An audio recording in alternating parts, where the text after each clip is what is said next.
Hello friends, Dr. Seema this side once again, continue with the system again. कल हमने अभी हमारी diabetic neuropathy चल रही है, आज हमारा पार्ट 3 हो जाएगा डायबिटिक न्यूरोपैथी का। तो कल तक सब ये बताया गया था कि what is diabetic neuropathy definition, what is the pathology, what is the pathogenesis, how does it present, now then what is the classification of diabetic neuropathy and क्या उसके symptoms होते हैं. So we've discussed all about that. Let's discuss today now what are the preventive measures and what is the treatment for diabetic neuropathy. So what are the preventive measures?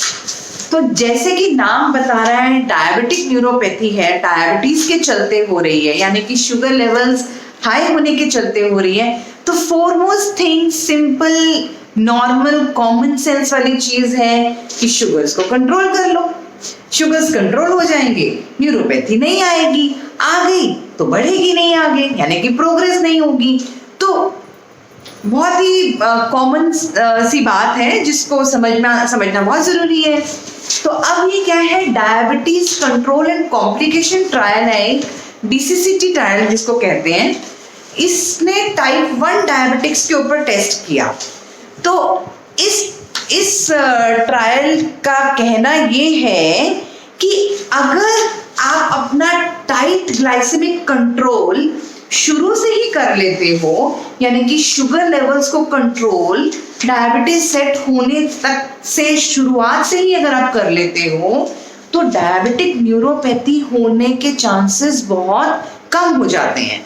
Virus मैंने आपको बताया था कि prevalence है कि कोई भी व्यक्ति जिसको डायबिटीज है अपने लाइफ टाइम में 20 से 90% चांस है कि डायबिटिक न्यूरोपैथी उसको हो. लेकिन अगर वो अपने शुगर लेवल्स को बहुत अच्छे से कंट्रोल कर लेता है या कर लेती है, तो बहुत चांसेस हैं कि वो डायबिटिक न्यूरोपैथी होने से बच सकते हैं. तो ये हुआ DCCT की बात. अदरवाइज भी ये देखा गया है कि चाहे टाइप 1 डायबिटीज हो चाहे टाइप 2 डायबिटीज हो, अगर अपनी शुगर लेवल्स आपने अच्छे से कंट्रोल कर लिए हैं और अगर आप शुगर्स को फ्लक्चुएट नहीं होने देते, ठीक है ना, मतलब बहुत ज्यादा फ्लक्चुएट नहीं कि कभी बहुत हाई कभी बिल्कुल लो या कभी फिर नॉर्मल फिर बहुत हाई. तो sugar fluctuations is very bad. जितनी फ्लक्चुएशन ज्यादा होगी उतनी माइक्रोवैस्कुलर कॉम्प्लिकेशंस होने के चांसेस ज्यादा हो जाते हैं, उतना ही डायबिटिक न्यूरोपैथी होने के चांसेस भी ज्यादा हो जाते हैं. तो दो बहुत इंपॉर्टेंट बातें हैं. एक तो ग्लाइसेमिक कंट्रोल तो करना है, टाइट ग्लाइसेमिक कंट्रोल तो बहुत नीडेड है, लेकिन दूसरी बात है शुगर को फ्लक्चुएट भी नहीं होने देना.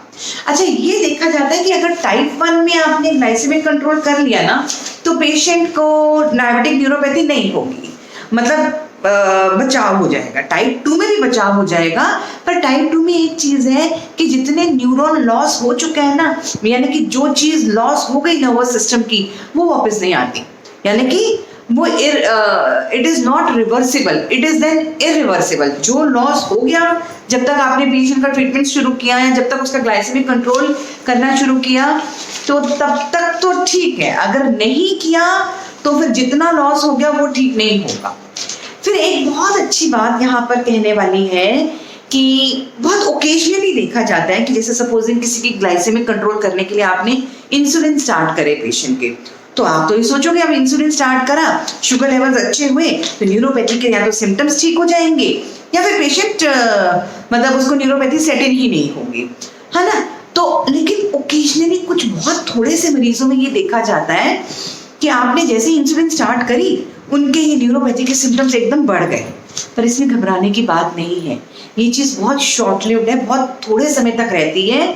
इसलिए होता क्यों है, क्योंकि जो नर्व्स डिजेनरेट हो रही थी या जिनके कारण ये न्यूरोपैथी सेट इन हो रही थी, इंसुलिन देने से जब उनका ब्लड फ्लो बढ़ जाता है, उनको ब्लड मिलना शुरू हो जाता है, तो कुछ बहुत थोड़े समय के लिए उनके जो सिम्टम्स हैं वो वर्सन हो जाते हैं और बाद में बिल्कुल नॉर्मलाइज हो जाता है। तो इसमें घबराने वाली बात नहीं है। आपको पेशेंट के सिम्टम्स को, ग्लाइसेमिक कंट्रोल को ठीक रखना बहुत ज़्यादा ज़रूरी है, और वो ठीक रहेगा तो कोई भी माइक्रोवैस्कुलर कॉम्प्लिकेशन होनी नहीं होगी, उससे बचाव होगा। और क्या प्रिवेंटिव स्ट्रैटेजीज हो सकती हैं?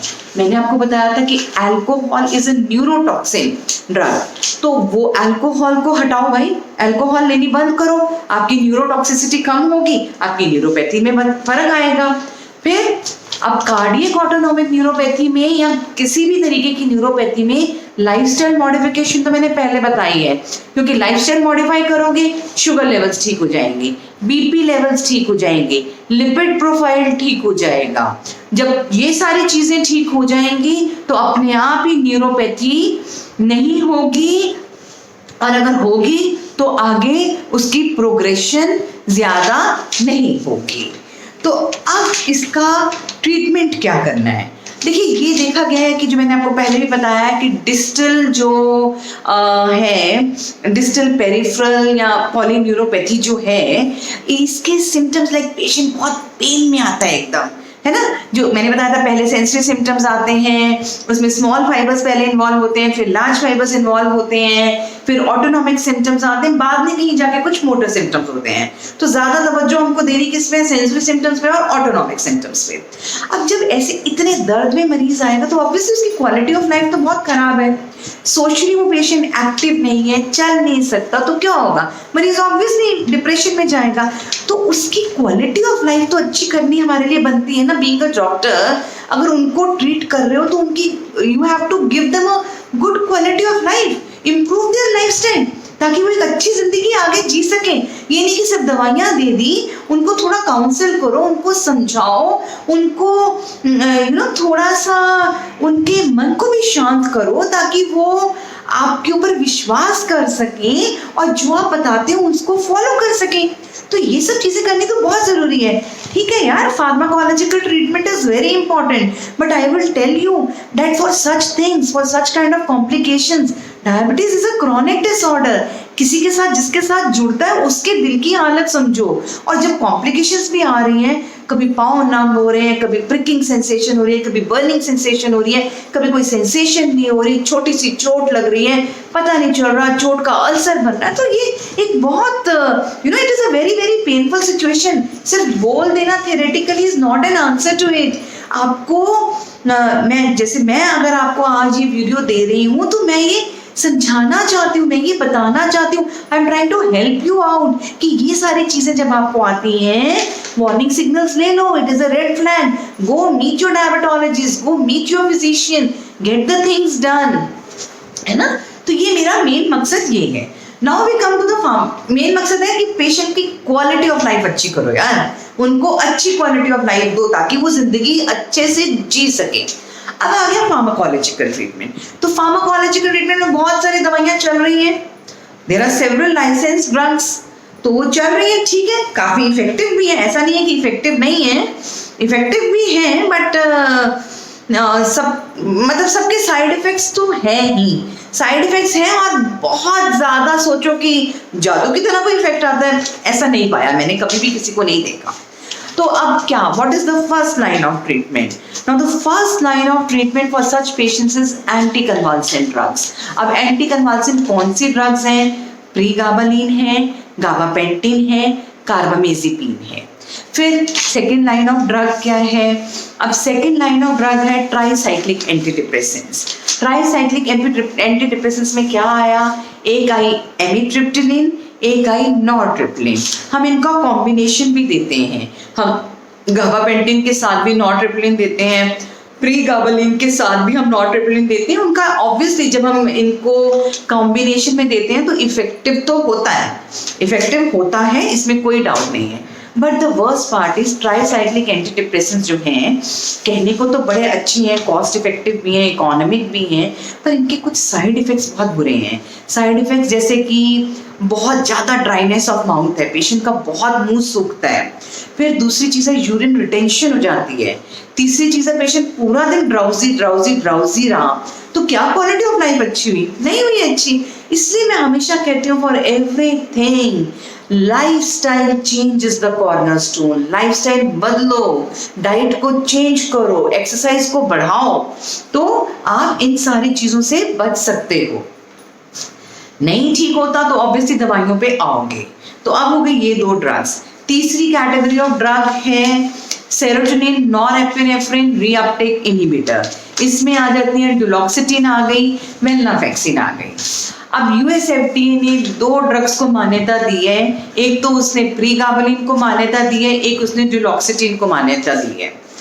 डुलोक्सिटिन और वेलनाफेक्सिन यानी कि जो SSRI हैं, सेरोटोनिन रीअपटेक इनहिबिटर्स जो हैं, they are good drugs, but यानी कि इनका साइड इफेक्ट प्रोफाइल देखो तो बहुत बढ़िया है। इनको इनमें ज्यादा साइड इफेक्ट नहीं मिलेगा as compare to the tricyclic antidepressant, लेकिन ये इतने इफेक्टिव नहीं पाए गए। मतलब ठीक है, कॉम्बिनेशन में कहीं ना कहीं इफेक्टिवनेस होगी, पर बहुत ज्यादा इफेक्टिव नहीं है।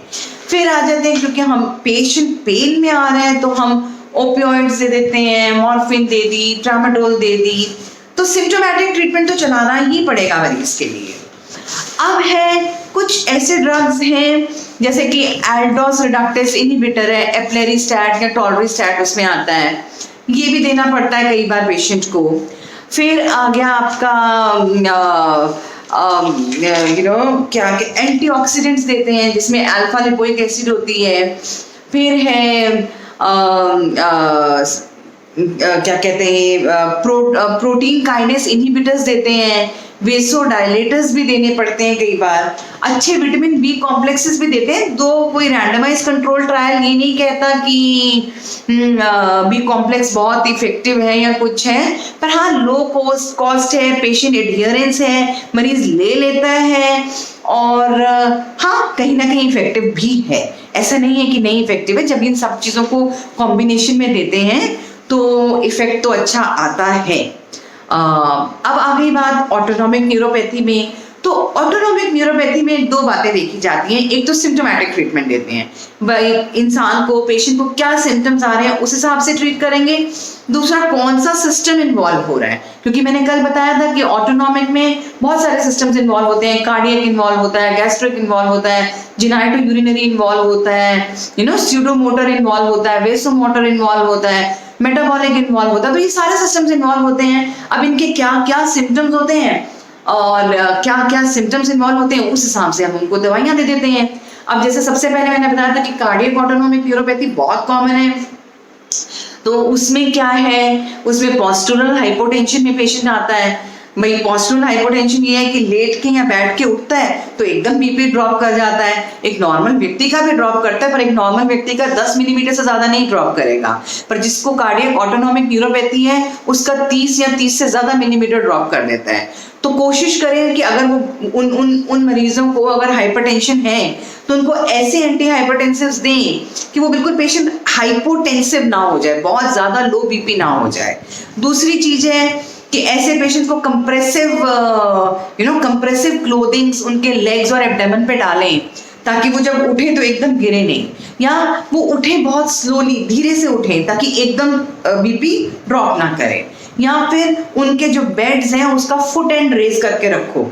जब फुट एंड रेज रहेगा तो फिर इतना ज्यादा बीपी नहीं गिरेगा। तो ये सारे ध्यान, इन सब बातों का हमको ध्यान देना बहुत जरूरी होता है। अब आ जाते हैं अगर हम गैस्ट्रोइंटेस्टाइनल सिम्टम्स में, तो मैंने बताया था सबसे कॉमन है गैस्ट्रोपेरेसिस, यानी कि जो बावल मूवमेंट है वो स्लो हो जाती है। तो फिर आप क्या दोगे, ऑब्वियसली कुछ ऐसा दोगे जिससे कि बावल मूवमेंट बढ़ जाए। तो क्या ड्रग्स आई, प्रोकाइनेटिक्स आ गई। अब प्रोकाइनेटिक्स में क्या आ जाते हैं, उसमें डोमपेरेडोन आ गई, मेटाक्लोप्रामाइड आ गई, मोजाप्राइड आ गई, सीजाप्राइड आ गई, या इरिथ्रोमाइसिन आ गई। पर ये देखा जाता है कि मेटाक्लोप्रामाइड के एक्स्ट्रा पिरामिडल साइड इफेक्ट्स हैं, तो उसको थोड़ा अगर अवॉइड कर सके तो ज्यादा बेहतर है, उसकी जगह इरिथ्रोमाइसिन दे देते हैं। फिर ज्यादातर पेशेंट कॉन्स्टिपेशन में आता है। अब अगर कॉन्स्टिपेशन है तो लैक्सेटिव, स्टिमुलेंट लैक्सेटिव देंगे, बिसाकोडिल, ये सब चीजें देंगे। अगर डायरिया में आया है तो फिर लोपेरामाइड दे देंगे ताकि उसका डायरिया रिलीफ हो जाए। अब मैंने आपको कहा कि जिनाइटो यूरिनरी सिम्टम्स भी होते हैं। तो मेल्स में जैसे था इरेक्टाइल डिसफंक्शन है तो उनको सिल्डेनाफिल देते हैं, फॉस्फोडाइएस्ट्रेस 5 इनहिबिटर्स दे देते हैं, या फिर उनको इंट्राकैवर्नोसस इंजेक्शंस और वेसोएक्टिव एजेंट्स भी देने पड़ जाते हैं। तो ये सारी चीजें हमको मरीज को देनी तो पड़ती हैं। फिर एक मैंने बताया था कि गस्टेटरी स्वेटिंग होती है। गस्टेटरी स्वेटिंग क्या होती है कि जब मरीज खाना खा रहे हैं तो कान के पीछे एक छोटे से स्किन पैच में पसीना आना शुरू हो जाता है, तो उसके लिए ग्लाइकोपायरोलेट नाम की क्रीम होती है, वो अगर उस पर अप्लाई करता है लोकल एप्लीकेशन तो उससे फर्क पड़ता है, नहीं तो क्लोनिडीन ड्रग है उससे भी फर्क पड़ता है, पॉल्डीन से भी फर्क पड़ता है। तो अब ड्रग्स भी जो इनमें दिए जाते हैं तो थोड़ा ट्रायल एंड एरर करके देखते हैं हम लोग। ऐसे नहीं कि एकदम कोई ड्रग दे दिया, टेलर मेड थेरेपी होती है, यानी कि स्लोली ड्रग को बढ़ाते हैं, है ना। ये देखते हैं कि क्या पेशेंट एडहियरेंट है, क्या उसकी इंप्रूवमेंट आ रही है सिम्टम्स में, क्या साइड इफेक्ट्स तो नहीं ज्यादा आ रहे, तो ये सब कुछ देखते हुए कहीं सॉल्ट बदलना तो नहीं पड़ेगा, तो ये सब चीज देखते हुए हम इस तरीके से पेशेंट को ड्रग्स देनी शुरू करते हैं।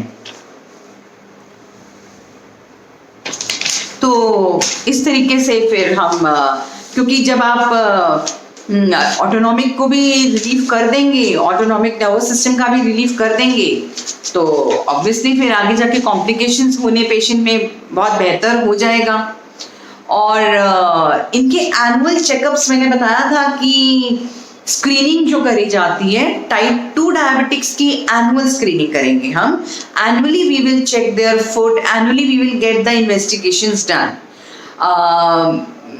चाहे कितनी भी ड्यूरेशन डायबिटीज की हो चुकी हो, एनुअली चेक करना है। हाँ, ये भी मैंने आपको पहले बताया हुआ है कि लॉन्गर ड्यूरेशन ऑफ डायबिटीज है तो डायबिटिक न्यूरोपैथी होने के चांसेस ज्यादा होते हैं। अब जो टाइप 1 डायबिटिक्स हैं, क्योंकि वो छोटी उम्र में सेट इन हो जाता है, तो ऐसा नहीं होता कि जब टाइप 1 में पेशेंट आया तो उसको कॉम्प्लिकेशंस भी साथ साथ हो, ऐसा बहुत कम ही पाया जाता है। तो टाइप 1 के लोगों की हम जो इन्वेस्टिगेशंस या जो स्क्रीनिंग करते हैं वो 5 ईयर के बाद, उनको पहली बार प्रेजेंट होने के 5 साल के बाद हम स्क्रीन करना शुरू होते हैं, क्योंकि 5 साल तक जब डायबिटीज चलती है तब कहीं चांसेस हो सकते हैं कि उनको भी कॉम्प्लिकेशंस आनी शुरू हो जाए। तो इस तरीके से डायबिटिक न्यूरोपैथी को हम प्रिवेंट भी करेंगे और ट्रीट भी करेंगे। Thank you so much.